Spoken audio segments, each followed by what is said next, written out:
The Book of Esther, Chapter 1.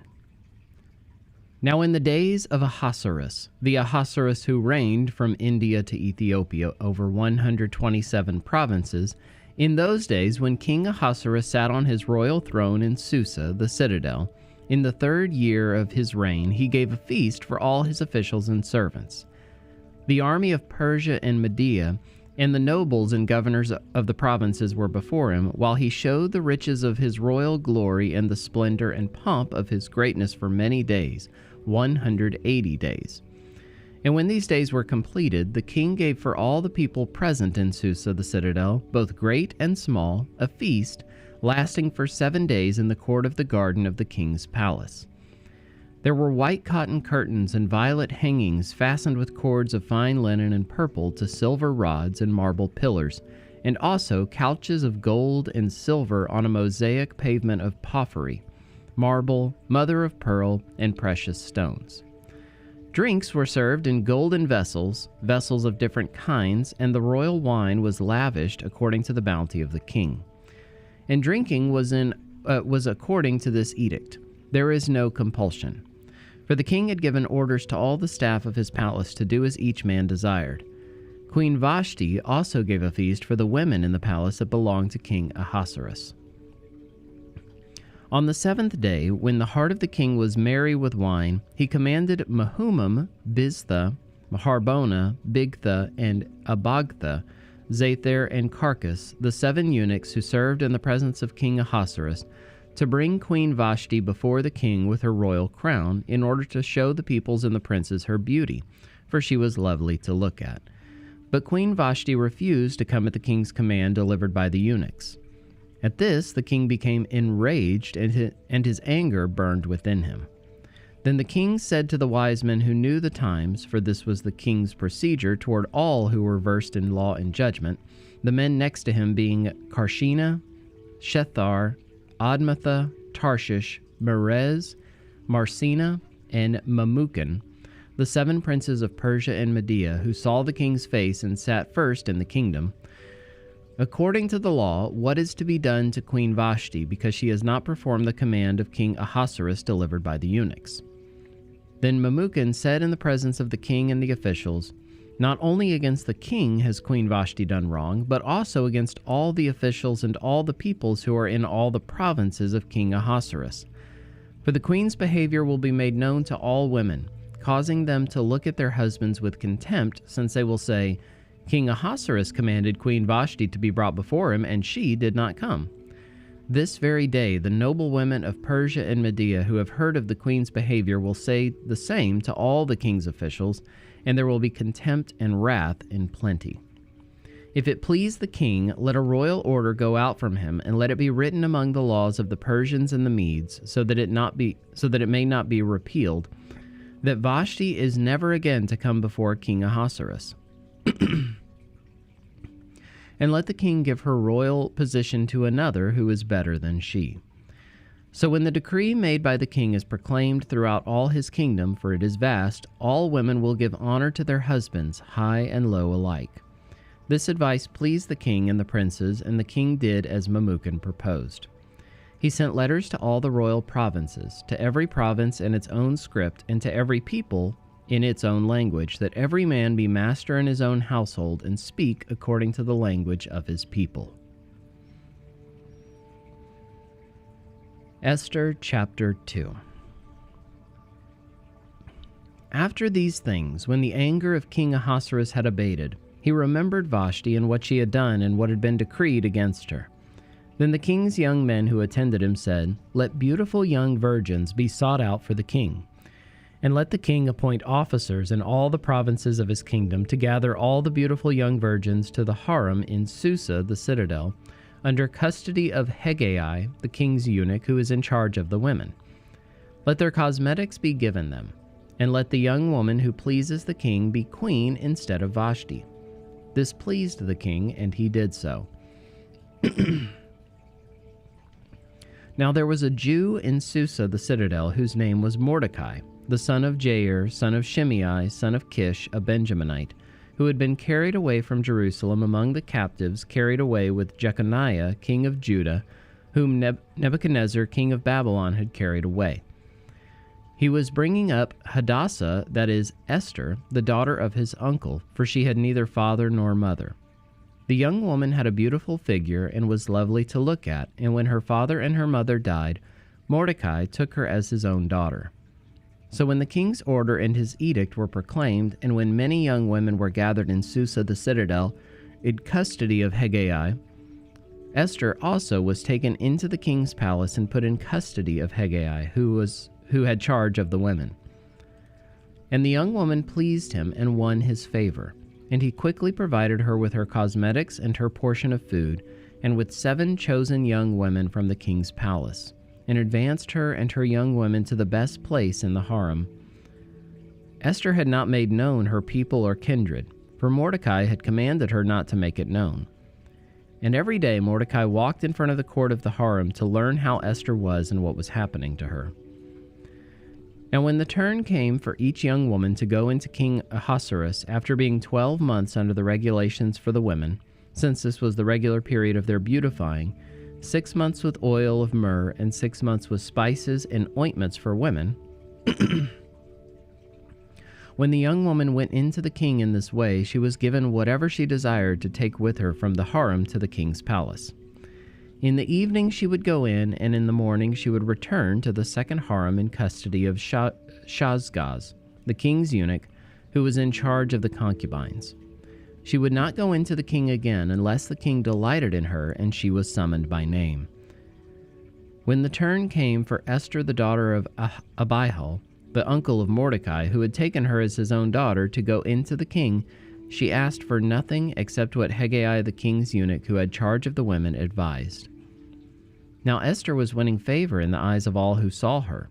And when Esther was taken to King Ahasuerus into his royal palace in the 10th month, which is the month of Tebeth, in the 7th year of his reign, the king loved Esther more than all the women, and she won grace and favor in his sight more than all the virgins, so that he set the royal crown on her head and made her queen instead of Vashti. Then the king gave a great feast for all his officials and servants. It was Esther's feast. He also granted a remission of taxes to the provinces and gave gifts with royal generosity. Now when the virgins were gathered together the second time, Mordecai was sitting at the king's gate. Esther had not made known her kindred or her people as Mordecai had commanded her, for Esther obeyed Mordecai just as when she was brought up by him. In those days, as Mordecai was sitting at the king's gate, Bigthan and Teresh, 2 of the king's eunuchs who guarded the threshold, became angry and sought to lay hands on King Ahasuerus. And this came to the knowledge of Mordecai, and he told it to Queen Esther, and Esther told the king in the name of Mordecai. When the affair was investigated and found to be so, the men were both hanged on the gallows, and it was recorded in the book of the Chronicles in the presence of the king. Esther chapter 3.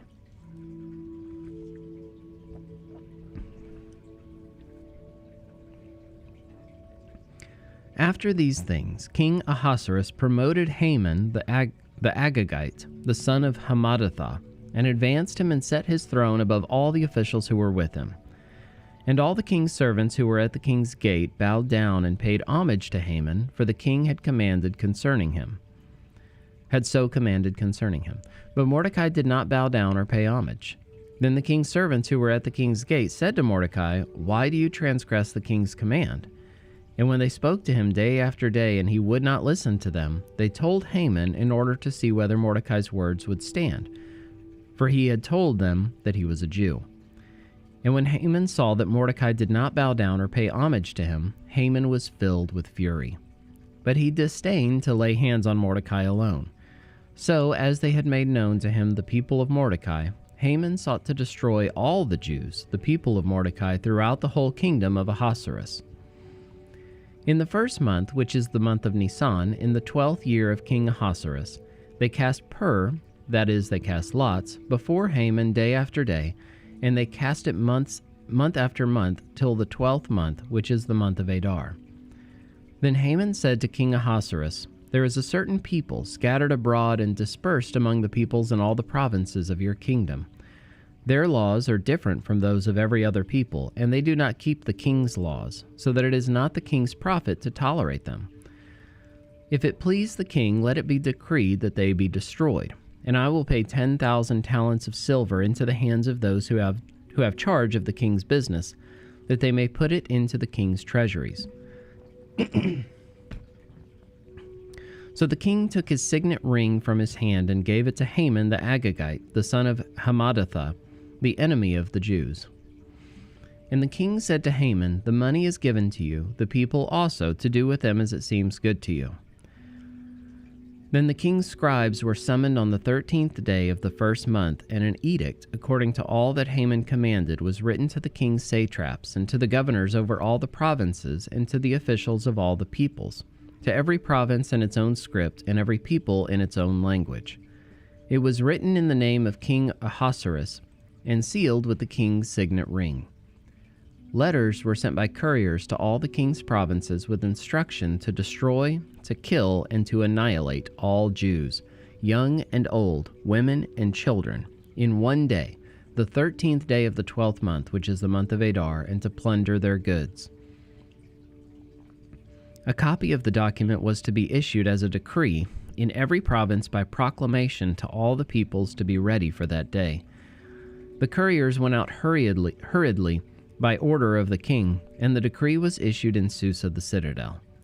And the king and Haman sat down to drink, but the city of Susa was thrown into confusion. Esther chapter 4.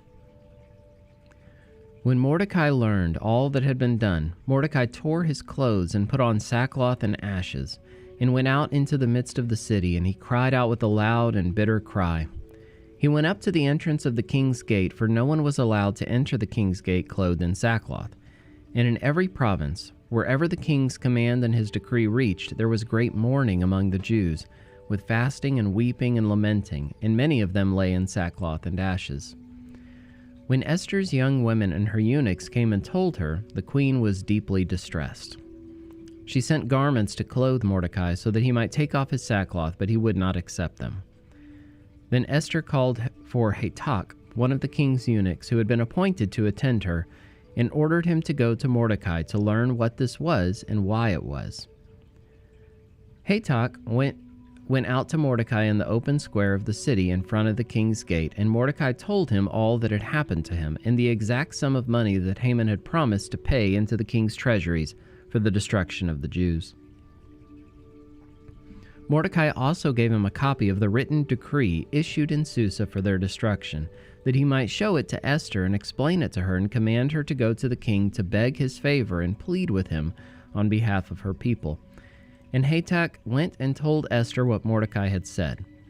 Then Esther spoke to Hatach and commanded him to go to Mordecai and say, "All the king's servants and the people of the king's provinces know that if any man or woman goes to the king inside the inner court without being called, there is but one law, to be put to death, except the one to whom the king holds out the golden scepter so that he may live. But as for me, I have not been called to come into the king these 30 days.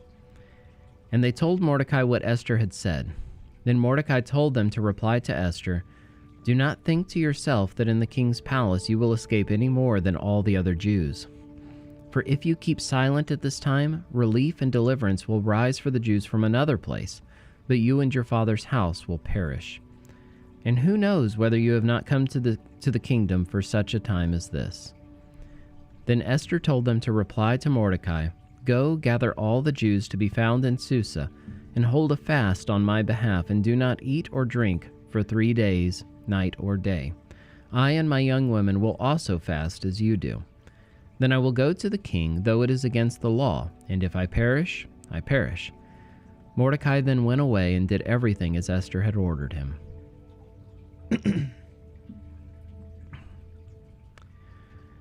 Esther chapter 5. On the 3rd day, Esther put on her royal robes and stood in the inner court of the king's palace in front of the king's quarters while the king was sitting on his royal throne inside the throne room opposite the entrance to the palace. And when the king saw Queen Esther standing in the court, she won favor in his sight, and he held out to Esther the golden scepter that was in his hand. Then Esther approached and touched the tip of the scepter. And the king said to her, "What is it, Queen Esther? What is your request? It shall be given you, even to the half of my kingdom." And Esther said, "If it please the king, let the king and Haman come today to a feast that I've prepared for the king." Then the king said, "Bring Haman quickly, so that we may do as Esther has asked." So the king and Haman came to the feast that Esther had prepared. And as they were drinking wine after the feast, the king said to Esther, "What is your wish? It shall be granted you. And what is your request? Even to the half of my kingdom it shall be fulfilled." Then Esther answered, "My wish and my request is, if I have found favor in the sight of the king, and if it please the king to grant my wish and fulfill my request, let the king and Haman come to the feast that I will prepare for them, and tomorrow I will do as the king has said." And Haman went out that day joyful and glad of heart. But when Haman saw Mordecai in the king's gate, that he neither rose nor trembled before him, he was filled with wrath against Mordecai. Nevertheless, Haman restrained himself and went home, and he sent and brought his friends and his wife Zeresh. And Haman recounted to them the splendor of his riches, the number of his sons, all the promotions with which the king had honored him, and how he had advanced him above the officials and the servants of the king. Then Haman said, "Even Queen Esther, let no one but me come with the king to the feast she prepared. And tomorrow also I am invited by her together with the king. Yet all this is worth nothing to me, so long as I see Mordecai the Jew sitting at the king's gate." Then his wife Zeresh and all his friends said to him, "Let a gallows 50 cubits high be made, and in the morning tell the king to have Mordecai hanged upon it. Then go joyfully with the king to the feast." This idea pleased Haman, and he had the gallows made. Esther chapter 6. On that night the king could not sleep, and he gave orders to bring the book of memorable deeds, the chronicles, and they were read before the king. And it was found written how Mordecai had told about Bigthana and Teresh, two of the king's eunuchs who guarded the threshold, and who had sought to lay hands on King Ahasuerus. And the king said, "What honor or distinction has been bestowed on Mordecai for this?" The king's young men who attended him said, "Nothing has been done for him." And the king said, "Who is in the court?" Now Haman had just entered the outer court of the king's palace to speak to the king about having Mordecai hanged on the gallows that he had prepared for him. And the king's young men told him, "Haman is there, standing in the court."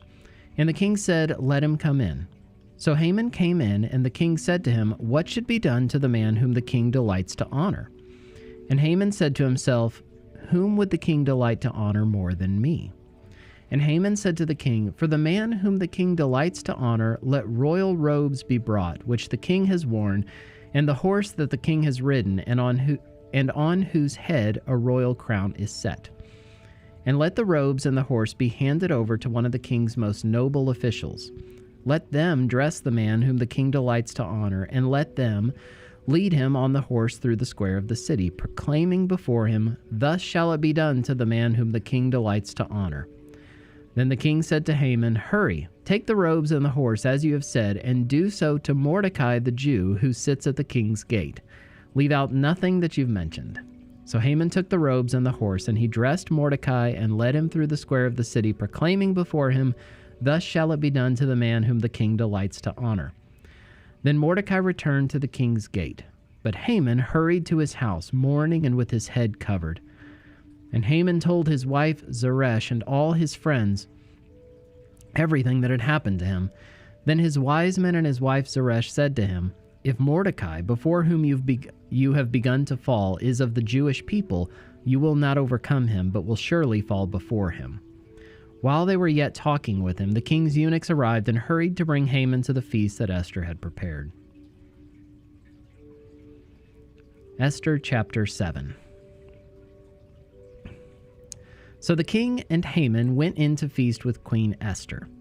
And on the second day, as they were drinking wine after the feast, the king again said to Esther, "What is your wish, Queen Esther?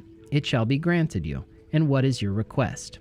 Even to the half of my kingdom it shall be fulfilled." Then Queen Esther answered, "If I have found favor in your sight, O king, and if it please the king, let my life be granted me for my wish, and my people for my request. For we have been sold, I and my people, to be destroyed, to be killed, and to be annihilated."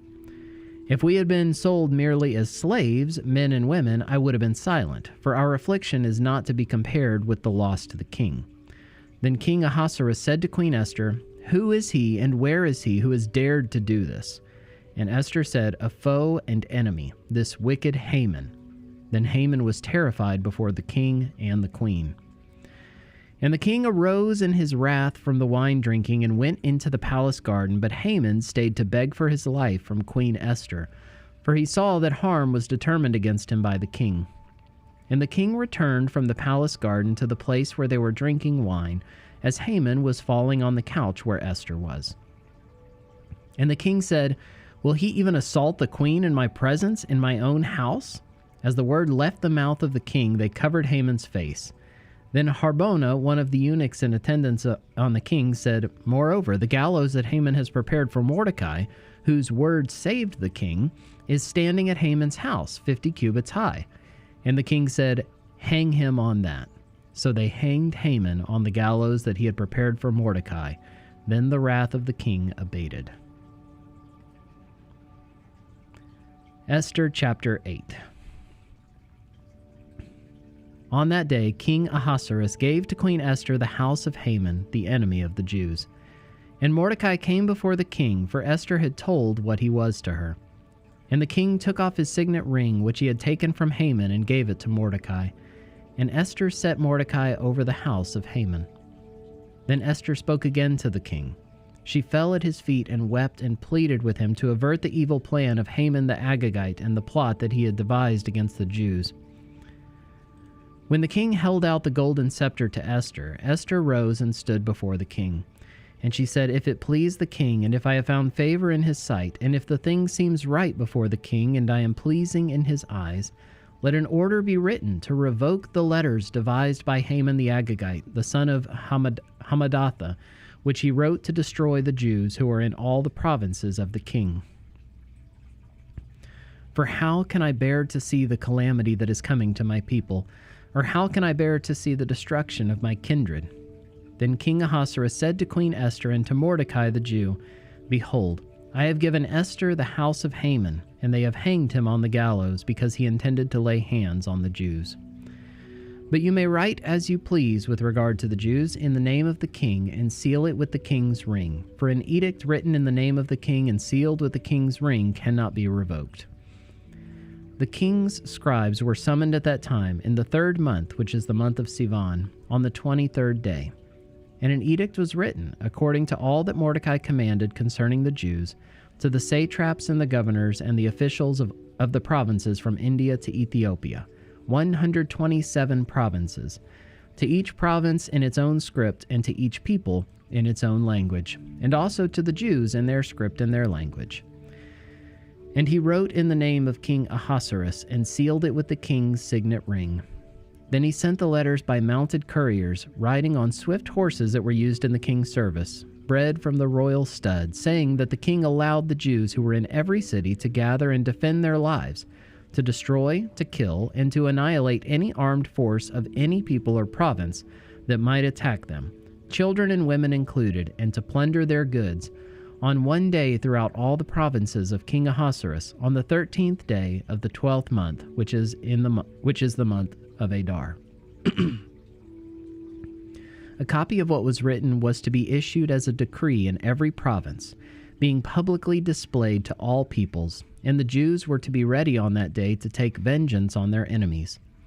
So the couriers, mounted on their swift horses that were used in the king's service, rode out hurriedly, urged by the king's command, and the decree was issued in Susa, the citadel.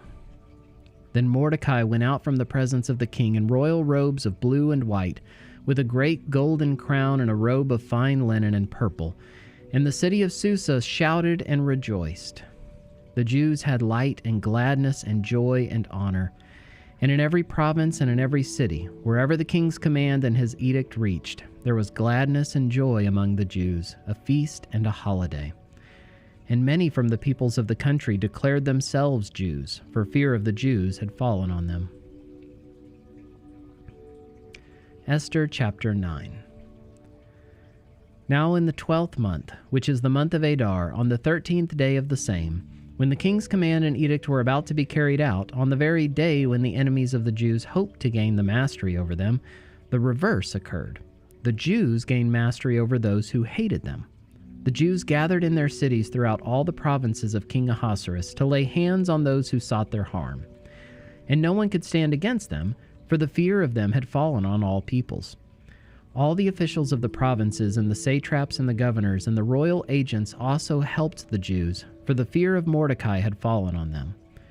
For Mordecai was great in the king's house, and his fame spread throughout all the provinces, for the man Mordecai grew more and more powerful. The Jews struck all their enemies with the sword, killing and destroying them, and did as they pleased to those who hated them. In Susa the citadel itself, the Jews killed and destroyed 500 men, and also killed Parshandatha and Dalphon, and Aspatha and Paratha and Adalia, and Aridatha and Parmashta, and Arisai and Aridai, and Vaizatha, the 10 sons of Haman, the son of Hammedatha, the enemy of the Jews. But they laid no hand on the plunder.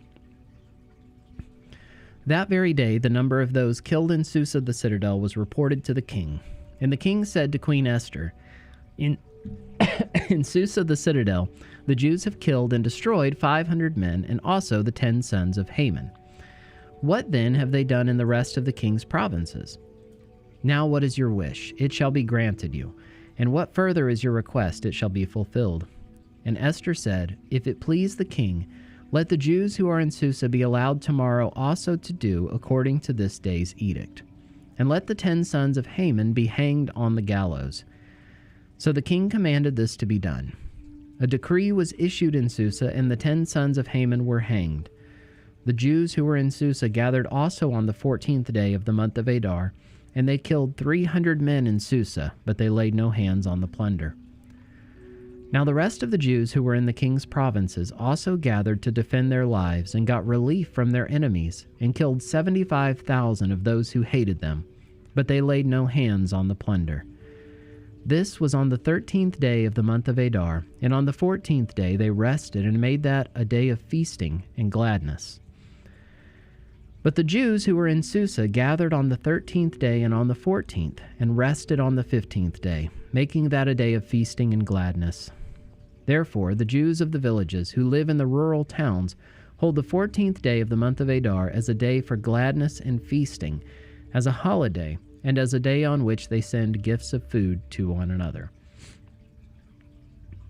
And Mordecai recorded these things and sent letters to all the Jews who were in all the provinces of King Ahasuerus, both near and far, obliging them to keep the 14th day of the month Adar and also the 15th day of the same, year by year, as the days on which the Jews got relief from their enemies, and as the month that had been turned for them from sorrow into gladness, and from mourning into a holiday, that they should make them days of feasting and gladness, days for sending gifts of food to one another and gifts to the poor.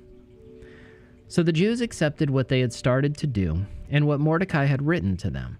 For Haman the Agagite, the son of Hammedatha, the enemy of all the Jews, had plotted against the Jews to destroy them, and had cast that is, cast lots, to crush and to destroy them. But when it came before the king, he gave orders in writing that his evil plan that he had devised against the Jews should return on his own head, and that he and his sons should be hanged on the gallows. Therefore they called these days Purim, after the term pure. Therefore, because of all that was written in this letter, and of what they had faced in this matter, and of what had happened to them, the Jews firmly obligated themselves and their offspring, and all who joined them, that without fail they would keep these 2 days according to what was written, and at the time appointed every year, that these days should be remembered and kept throughout every generation, in every clan, province, and city, and that these days of Purim should never fall into disuse among the Jews, nor should the commemoration of these days cease among their descendants. Then Queen Esther, the daughter of Abihail, and Mordecai the Jew, gave full written authority, confirming this second letter about Purim. Letters were sent to all the Jews, to the 127 provinces of the kingdom of Ahasuerus, in words of peace and truth, that these days of Purim should be observed at their appointed seasons, as Mordecai the Jew and Queen Esther obligated them, and as they had obligated themselves and their offspring with regard to their fasts and their lamenting. The command of Esther confirmed these practices of Purim, and it was recorded in writing. Esther chapter 10. King Ahasuerus imposed tax on the land and on the coastlands of the sea, and all the acts of his power and might, and the full account of the high honor of Mordecai, to which the king advanced him, are they not written in the book of the Chronicles of the kings of Media and Persia? For Mordecai the Jew was second in rank to King Ahasuerus, and he was great among the Jews, and popular with the multitude of his brothers, for he sought the welfare of his people, and spoke peace to all his people.